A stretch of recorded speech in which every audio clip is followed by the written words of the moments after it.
overloaded. Toby was worried. So many workmen were needed at the quarry that Henrietta wasn't able to carry them all. Bertie did his best to help, but he couldn't get closer than the quarry gate. "We need another coach to take the men all the way inside," Toby complained. One morning, Bertie didn't feel well, and Henrietta was all on her own. More and more workmen climbed into her. "Help!" Henrietta exclaimed. "I shan't be able to move." "We can't either," grumbled the workman. "We're too squashed together." Henrietta had a balcony at each end, and soon even these were packed. She was fuller than ever before. Toby had a hard job starting. "Come on, come on, come on, come on," Toby fussed impatiently, his wheels slipping on the damp rails. People in the street stared as the train struggled past. Toby rang his bell cheerfully, but Henrietta wasn't so happy.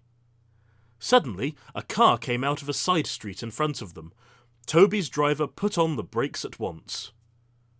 The train stopped quickly, and some of the workmen were pushed against the railing of Henrietta's front balcony. It bent, but luckily it didn't break. A policeman, passing on a bicycle, stopped and made a note on his pad. "Oh dear," Henrietta said to herself. "That means trouble, I think." She was right. The next day, an inspector visited the quarry manager. "There is a bylaw, sir," he said, "which says that passengers should not be carried on the end balconies of railway carriages." "Oh, I'm sorry, Inspector," the manager said. "It doesn't usually happen, but the bus couldn't run today." "Please make sure it doesn't happen again," said the inspector sternly. The quarry manager telephoned the Fat Controller to see if he could help. The Fat Controller wasn't hopeful, and the quarry manager went home to tea, shaking his head sadly. A few days later, Thomas stopped at the station by the river.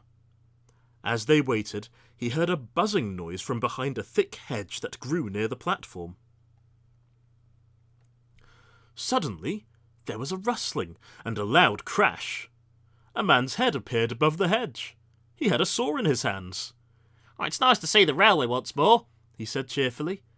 "It's been like a jungle in there." Later, Thomas stopped there again. "Hello," said a shaky voice. Thomas was puzzled, but his driver had heard it too. He looked over the hedge and saw a very old, very broken-down railway coach. "What's your name?" asked the driver. "Victoria," replied the coach shyly.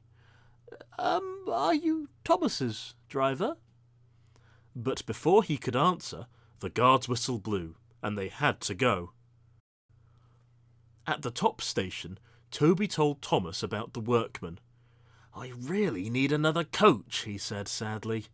"But we've just found one," said Thomas excitedly. "She's in an orchard near the river, and she is old and lonely." "She's got no wheels and her roof leaks like a sieve," interrupted Thomas's driver. "Don't even think about it." But Thomas did think about it, and asked the Fat Controller. The Fat Controller listened, made some arrangements, and then telephoned the quarry manager.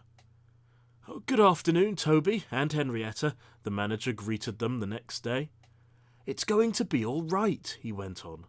"The Fat Controller says don't worry about another coach, because he has something up his sleeve."